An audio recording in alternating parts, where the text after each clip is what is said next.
Why don't you eat beef? Because in Sanatana Dharma, the cow is regarded as sacred. But few Hindus do eat beef. I watched a video. In Kerala, they were even boasting about it. Some do, but that's their personal choice or regional choice, not because Hindu scriptures ask them to.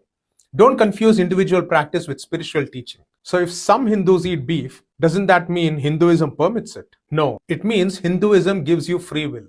Sanatana Dharma teaches a way of life, but it doesn't force you to follow it. What do you mean by free will? A person can choose to drink alcohol, eat beef, skip prayers, never visit a temple, or ignore any scriptural guidance. That's their free will. But their choices don't become Hinduism's teachings. So how do I know what Hinduism actually teaches?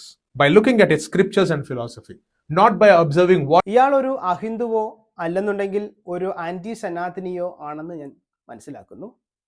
ഇയാൾ പറഞ്ഞിരിക്കുന്നത് ഹിന്ദുമതത്തിൽ പശുവിനെ കൊല്ലുന്നതൊക്കെ നിരോധിച്ചിരിക്കുന്ന സാധനമാണെന്ന്. ഹിന്ദുമതത്തിൽ പശുവിനെ കൊല്ലണമെന്നും പശുവിനെ തല്ലിക്കൊന്ന് അതിൻ്റെ കൊഴുപ്പ് അല്ലെങ്കിൽ adipose tissue medas എന്ന സംസ്കൃതത്തിൽ പറയുന്ന ഈ ഫാറ്റിനെ യജ്ഞകുണ്ടത്തിൽ ദേവന്മാർക്ക് വേണ്ടി സമർപ്പിക്കണമെന്ന് വളരെ വ്യക്തമായ ഋഗ്വേദത്തിൽ പറയുന്നുണ്ട്. ഇതിൻ്റെ ഡീറ്റെയിൽ എക്സ്പ്ലനേഷൻ യജ്ഞങ്ങൾ മാത്രം ചെയ്യുന്ന, യജ്ഞങ്ങൾക്ക് വേണ്ടി മാത്രം തയ്യാറാക്കിയിരിക്കുന്ന 2 യജുർവേദത്തിലാണ്.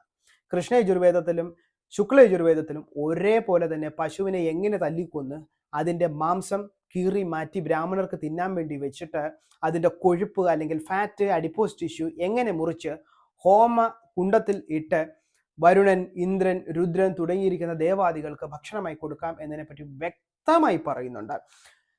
ശുക്ല യജുർവേദത്തിനകത്ത് വാജസേയി സംഹിതയ്ക്കകത്ത് ആണ് ഇതിനെപ്പറ്റി ഡീറ്റെയിൽ ആയിട്ട് പറഞ്ഞിരിക്കുന്നത്. ഇതിൻ്റെ ഡീറ്റെയിൽ എക്സ്പ്ലനേഷൻ അതിൻ്റെ എക്സ്പ്ലനേഷണറി ടെക്സ്റ്റ് ബുക്ക് ആയിരിക്കുന്ന ശതപഥ ബ്രാഹ്മണത്തിൽ വ്യക്തമായി പറയുന്നുണ്ട്.